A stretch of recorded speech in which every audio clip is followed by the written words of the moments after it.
Welcome back to another technical deep dive here in the Debug Zone.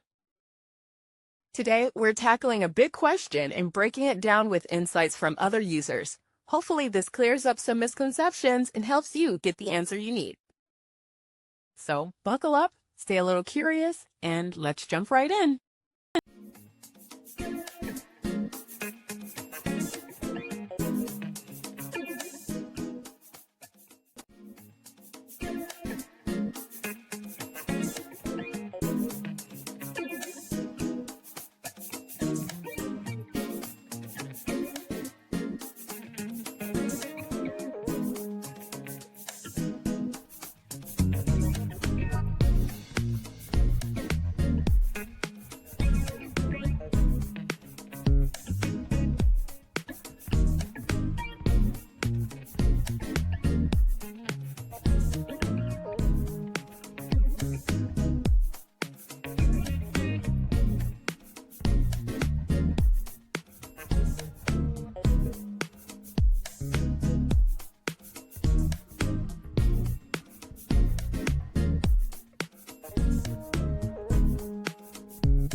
And that's a wrap.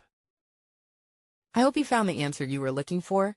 If you did, take a second to hit that subscribe button. It really helps out. And let me know in the comments which solution worked best for you. See you next time in the Debug Zone.